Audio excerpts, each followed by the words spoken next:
This is kind of an off day for me. This doesn't normally happen. Go. Live your dream. I will. Your dream stinks. I was talking to her.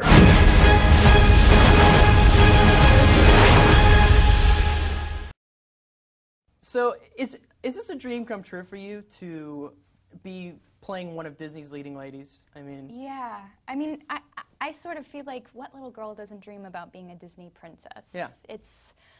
It's sort of, as Zach has been saying, like a bucket list dream. Yeah. So it's really incredible to still be sitting here talking about it. It doesn't feel quite real yet. Mm-hmm. It was an amazing experience, and I think we're both like very, very proud of the film too. So it's exciting to sort of be able to get to talk about it. Yeah. And Zachary, you're not exactly playing a knight in shining armor. You're kind of a ruffian, a scoundrel, you know, almost like a Han Solo type. God bless you. Yeah. Yeah, not the shiniest of armor by any stretch of the imagination.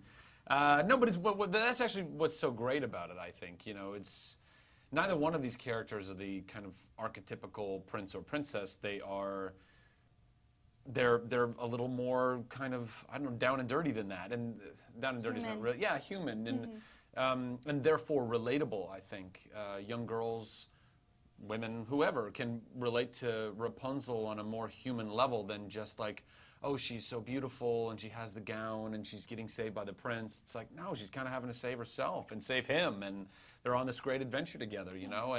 And Flynn, I hope nobody can really relate to because he's so self-serving, but he's still a great character and so much fun to play, and does, you know, you learn so much about him and you learn why he became this way.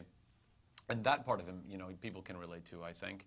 And it makes it all just, you know, a little bit more real and fun. And it's a lot of fun. I'm really, really proud of the film. Really proud of everyone who was involved in making it. And that's a lot of people, by the way. All the animators and shaders and engineers and lighting and rigging and all these things that you normally only associate to live action films, but you have to have when you have this CG world, because it's just like shooting a movie, except that it's not real. Right. That doesn't make any sense. You create the world. Yeah, exactly. Yeah, that you're lighting. Now, let me ask you: is it a challenge to, you know, bring an animated character to life with your voice? I mean, where's the, you know, is that challenging for an actor? I mean, how's the process work? You know, how do you get into character for that? I mean, I didn't find it too different from doing a live action film or TV show or something. I think if anything, it's maybe just slightly heightened because you can't rely on your facial expressions and your physicality and your, you know, gestures and whatnot to relay the emotion of a particular scene. So it's just slightly heightened to maybe give the animators an idea of what the character needs to be doing, a guideline for what they need to do with the character. Right. But I don't know. I found maybe the only slightly difficult part was the fact that you record all of your dialogue by yourself.